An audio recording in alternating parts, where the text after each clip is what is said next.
Hi ladies and welcome back to my channel. Today we're gonna talk about how to make a man obsessed with you. I'm in no way saying that you should use any of these tactics, okay? I'm telling you right now that if you're using this on the wrong person or you're not using these properly, you can cause the other person to have a very unhealthy obsession and it could even turn into a stalker. And that is not something that you want. That is very, very unhealthy and quite scary. So instead of actually using these, I would suggest learn about them and make sure that the other person isn't using these on you. Because honestly, these examples that I'm going to give you, they cause a love-hate relationship. And love-hate relationships are the ones that are most addicting, okay? Those are the ones that people find the hardest to leave, the hardest to forget. So take this very lightly and just make sure that it's not used against you. So the first one, and I hope that this is obvious, it's creating space. You should only be fun when you're with him in person. I mean, at least with my experience, it depends on who you're with and who you're dealing with. Some guys, you just need to do phone calls and you're getting what you want out of him. But most guys, they spend when they're with you in person. So what I do is when they try to text or call, I take longer to answer, like hours. But when I do answer, for example, if he sends me a text, I will send him a voice note and I will make that voice note sound like I'm so excited to see that he messaged me. I'll make myself sound super feminine. Same thing with phone calls. Rarely answer them, take hours, sometimes even the next day, but I'll act super excited. So then he'll be like, well, she didn't text me all day. Maybe she doesn't want me anymore. And then when I do answer, he's like, okay, she sounds super excited. Maybe she still wants me. And then the only time I'm fun is when we're in person. So basically, when we're in person, all my concentration is on him. He will not see me on the phone. He will not see me get distracted about anything else. Whatever he's trying to impress me with, I will act impressed and I will continue the conversation through that, whatever we're talking about, I'll continue asking questions. Because the more a guy talks about himself, the more chemistry he thinks you two have. So really, this is a really good tactic in my opinion, because if he sees that when you're with him in person, you're only concentrated on him, he's gonna think maybe when she's not answering me on my texts or phone calls, maybe she's out there with another man. And, it also gives you a little bit of a hint of mysterious, because it's not very common that women do these things, But yeah, it's good for him to think that you're mysterious, busy, or that you might be out there with another man, because it will definitely keep him up in that competition. And I don't know, this one always worked for me. Always. And it makes it so much easier to have a roster when you do this too, because I see other women out there teaching women like, yeah, this is how you need to be texting him and this is how you need to do the phone calls and you should be answering him often. And I'm just like, why? Like, how are you supposed to keep up with the roster if you're going to be talking to him 24/7? It just doesn't work. It's better to give him that idea that you're barely on the phone. It makes your life so much easier and it makes dating other men so much easier. You're not going to be able to keep up with calling all these men and texting all these men. Men do this for women. I've seen it, but I can't. I'm telling you right now, if you can, you're amazing and you're some kind of superwoman, but I can't. I can barely remember the stories that most of these men gave me, so it's very hard, and that's what I do to make it easier for myself. And you already know, honestly, if you barely text him and you barely call him, and he finally sees your name pop up on his phone, I'm telling you, he's gonna be so excited to see that name. His heart is gonna start pumping. I'm serious. Like, that is how it's supposed to be. Another reason why this works is because men don't fall in love with who you are. They fall in love with who they think you are. Basically, the fantasy that they have of you. The more space you give him, the more mystery to you, which means the more fantasy he can have of you in his head. Now, this is just my opinion, but I don't suggest using this on men that are like good and holy, and you see that he's very, consistent. Like, maybe he's the type of guy that you really see as like the father of your children, the guy that you'll marry in the future, like you really want something serious with him and he's being good with you, he's being consistent. If a guy's doing everything good, there's no reason for you to play these games, because it will only turn toxic. I suggest using this on men that you don't care about. The men that you don't see for the long run. The men that you're just using for their money. You get what I mean? Because if you're using this on a guy that actually is serious about you and is consistent and isn't playing games, and you know when they're not playing games, and you feel very comfortable in being in that, relationship with him. And I don't mean relationship as in relationship, like even if you're in dating stage, like you feel that comfort, there's no reason for you to use this because it will just turn toxic. In my opinion, the man that you should marry is the simp. Obviously, if you want the alpha male or you want the whatever male, go for it. I do not care. But in my opinion, the simps are the best ones. I don't even consider them simps, but that's what other men want to consider them. The simp is the one that's going to make your life so much easier. The one who you can honestly, like, in my opinion, there's nothing better than being married to a guy who's like a simp. Because not only is your life going to be so much easier, I don't understand it. Like, I think the good, boring guy that you know every move is just not worth playing games with. Like, why play these games? Make your life easier. You can honestly just be real with him. You guys can continue on normally. And you can grow and have a good, healthy relationship and have healthy children. If you're going to be toxic and you're going to be using these games, I'm telling you right now, whatever you two have is going to be toxic. And your future, the children, everything, it's going to be toxic. It's not worth it. It's not worth dealing with that. I'm just saying, like, these tactics are amazing. Yes, they work. But you should know when to use them. Now, obviously, I don't know, maybe you have a good guy, but from time to time, he's, getting a little comfortable, whatever. Not everyone's perfect. If he's getting a little comfortable, then maybe you can use that to some degree. But you should know how to use them and when to use them, because I swear, as soon as some women hear some kind of advice on, for example, that I just mentioned now, like giving space, they take it to the extreme. And as soon as they talk to a person, they make them like them and then give like this space, and they just go completely toxic. And then they wonder why they're getting played. You need to know when to use them. You need to know who you're using them on and when it's actually worth using these things. Because honestly, in my opinion, if the guy's good and holy, it's not worth it. Honestly, I'm telling you, there's not that many great guys out there. So I'm just saying, please don't use this on them and then turn them into something that they shouldn't be. And my next advice is basically not saying no. And what I mean by that is by making men think that there's always a chance with you. Okay, unless you're like completely done with him. But if you want him to kind of stick around, you gotta make him think that he has a chance. Because when you tell him the word no, most of them believe, okay, she said no, there's no chance, and I'm just going to leave. Unless he's crazy, then he might stay. But most guys, if you tell them no, or I don't want to make this work, no, I don't want to sleep with you, no, I don't want to, no, you don't have a chance with me, they take it as, okay, there's no way that I'm going to have a chance, I'm just going to move on. It's better to keep him stringing along and by making him think that there's a chance. For example, I don't know, maybe he did something, you pretend like you're hurt and you make him think that maybe he can do something to get you back. Or like, let's say he wants to sleep. Instead of saying, no, I don't want to sleep with you, you say, I'm very tempted, I'm just not ready yet, but I really want to. You know what I mean? It'll get him to continue and try to, try to figure out how to impress you, how to get it from you. Or like, instead of saying, no, you don't have a chance with me, you can say, I like you and I'm attracted, but like, I don't know. You know what I mean? I don't know, I need more time. Like, you make him just think, okay, there's a chance, there's a chance, there's a chance. If you just say no, he's just gonna back off. Most of them at least do, if he's normal. But if you make him think, I don't know, maybe, he'll stay along. Like, he'll continue, trying to get you. Another thing is, never show that you're jealous, honestly. Whenever you talk about another girl, you ask him how he feels about the other girl, or you talk about how great her body is, you're only churning that focus on her. He's gonna start fantasizing about her body. Why do you have to do that? Honestly, if you're in a room and you see a prettier woman walk in, not a big deal. Just pretend she's invisible. And she'll eventually become invisible. Like, honestly, all you have to do is keep your confidence up. Even if somebody comes in with a better body, with better looks, act like they're invisible. Obviously, if they're in the same group, talk to them and pretend like you don't notice it. But don't start telling him, wow, is she prettier than me? Do you think she has a better body than me? Or even compliment her body. Honestly, just don't do it.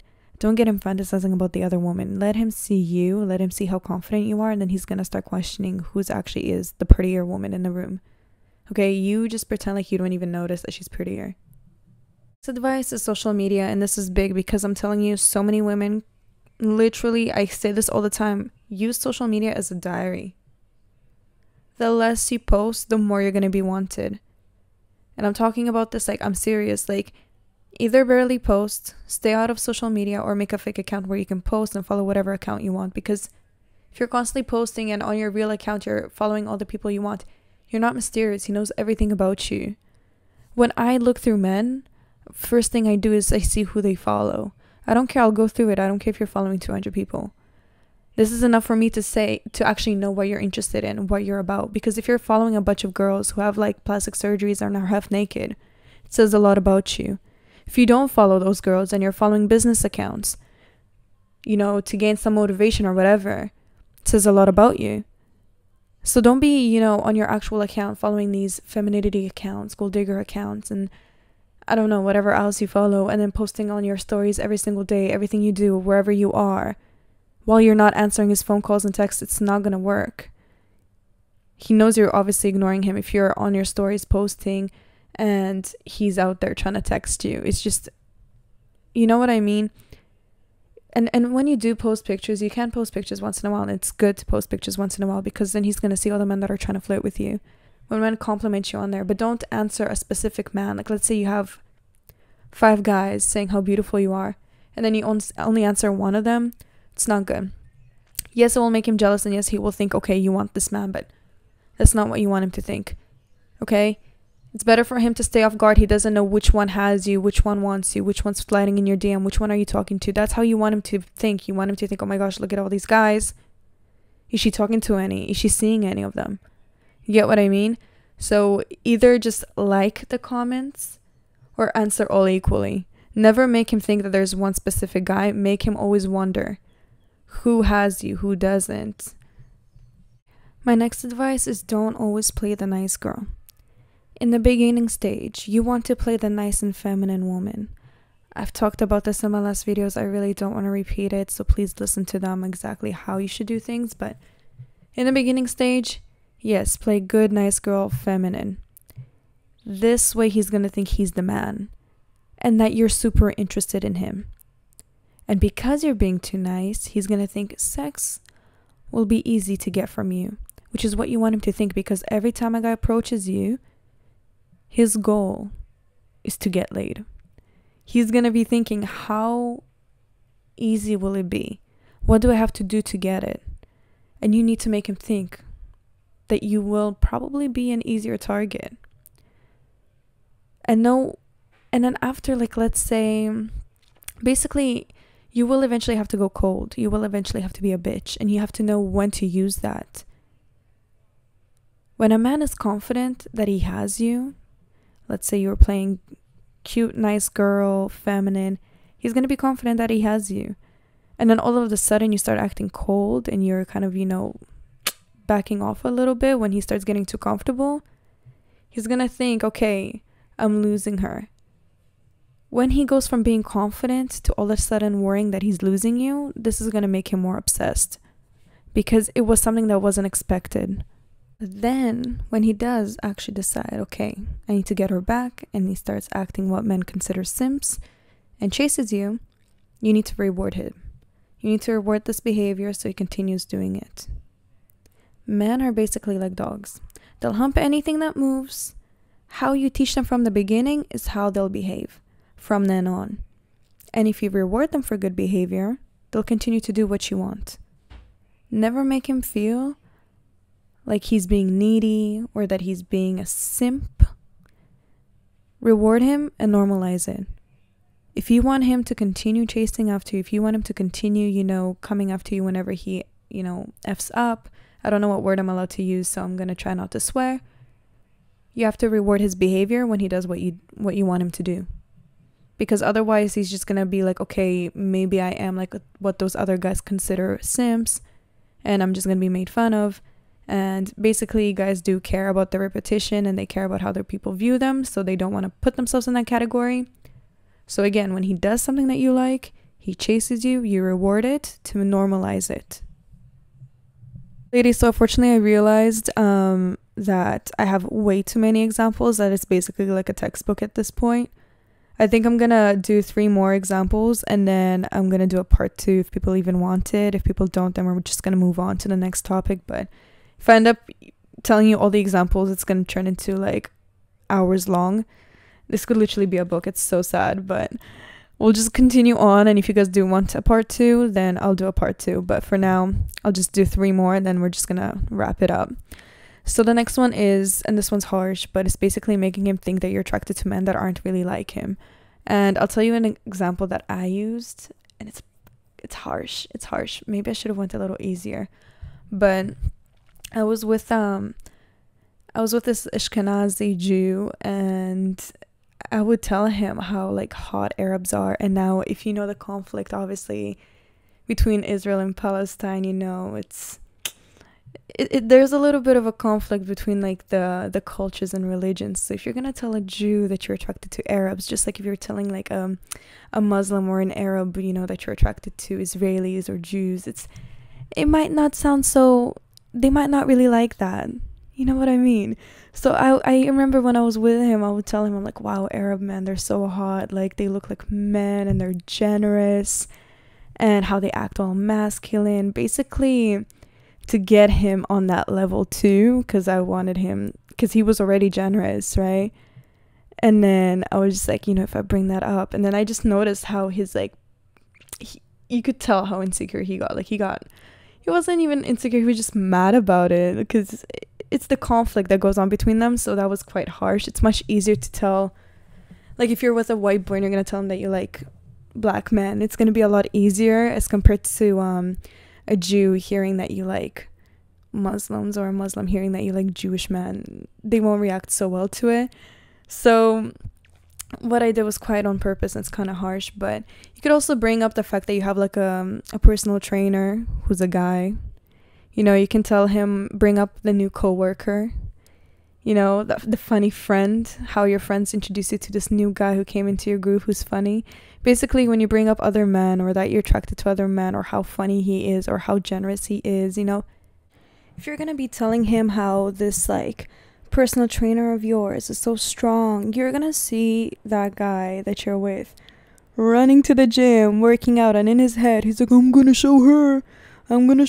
Like, I'm telling you, they are mad insecure, especially when you bring up other men, because this not only causes jealousy, they're gonna start thinking, are those guys gonna get you? And in general, they're gonna work on themselves to make sure that they can also kind of be seen in your eyes as those men. Like, they will want to be up on that same level.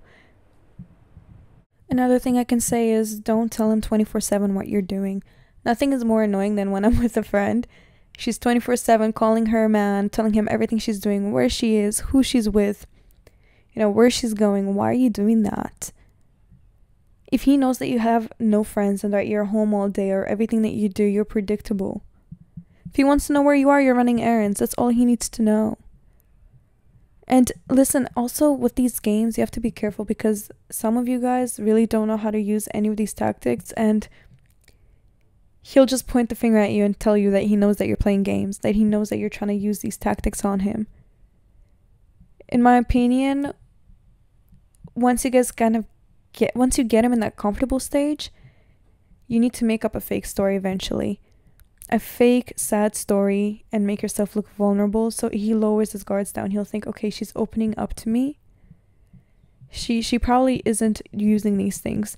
You need to make him think that you are this emotional, vulnerable person from time to time. Like, you need to know how to play victim, honestly. If he finds out you're playing games, you know, I don't know what to tell you, but it's from time to time, when he F's over, you do need to start crying so he gets more empathetic.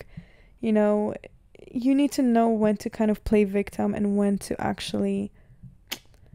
It's harder to explain, because not every woman is going to be able to do this. I'm just saying, in my opinion, know when to use them, know how to use them, try not to get caught. That's the best I can do. Try to get him to see you as somebody who's vulnerable, and, you know, somebody who's not capable of playing these kind of games. Because obviously, if you're always acting cold, always acting like guarded, he's gonna think, okay, she's probably playing these games. But if you show a vulnerable side to you, make up these fake sad stories, it's gonna be hard for him to believe that you're able to use any of these tactics on him, because he's thinking she's so nice, she's feminine, you know? It's kind of like knowing how to create a certain image for him. And I have to mention this, if you're using this on a person that you know doesn't really like you as much as you like them, like let's say you like them way more than they like you, then you're trying really hard to play these games on them, it could completely turn the table and make you even more obsessed with him, because you're the one who's trying so hard to make him like you by using this. This is why I'm saying this is not a smart move to use on men. Some women will think, oh, well, he doesn't like me as much, let me use this. And sometimes it doesn't even work. Like sometimes, yes, he becomes even more obsessed with you, and then eventually you get turned off by him. Or it simply doesn't work because he just simply doesn't care that much about you. And then here you are trying so hard to play these games, trying so hard to keep it up, and then tables turn and you're even more obsessed with him. You never want to put yourself in that position. In my opinion, if you're in a situation where you like him more than he likes you, or you're just not sure where you stand, take it as, if you don't know where you guys stand, take it as you like him more, okay? And my best advice for that is honestly to cut him off. To be with a guy who you like more than he likes you is a very dangerous game, and you will watch. You just sit back and watch how it's gonna mess up your life. I'm telling you, the guy always has to like you more. You know when a guy likes you more. If you're not in that situation, my best advice is to distance yourself and continue with your roster. Continue with your roster. Keep yourself busy until basically until he comes running back to you and strokes your ego enough for you to get turned off by him, and then you can take him back. But like, you can't use these games on him and then think that he's gonna like you more. It's just gonna turn toxic, and most like huge chance is that you're just gonna turn tables and you're gonna end up liking him even more. You're gonna be the one who's obsessed with him. You don't want to be in that position. If he doesn't like you as much, like let's say if he doesn't like you more than you like him, again, remove yourself, continue with your roster, keep yourself busy with other men, keep yourself busy with your goals. Hopefully, if he comes running back, it'll be enough for you to get turned off by him. If him coming back gets you excited and everything, you have to cut him off. I'm telling you, future-wise, it never works out when the girl likes a guy more. Ever. You're gonna get played, you're gonna get used, he's just gonna be comfortable. A guy knows when you like him more than he likes you. A guy needs to think that he likes you way more. Or at least believe that it's equal love. I don't care, but you need to feel it inside of you that yes, he likes me more. Like, you need to know that. If you don't know, or you know that it's not like that, then you have to go. Okay, ladies, I think I'm just gonna end the video now before it gets way too long. Again, if enough people want the second part, I'll do it. I have way too many examples, way too many things that I could say. I just don't want to make it too long. So yeah, honestly, just remember, men, unfortunately, no matter what they say, men only want love if it's torture. That's just the reality. Toxicity is addicting. There's nothing you can do. Fortunately, this is why these things work. Again, not suggesting using them, but yeah, anyways. Thank you all for listening, and if there's anything I can do to, make the videos better, any topics you wish I would talk about, definitely let me know. And yeah, love you all.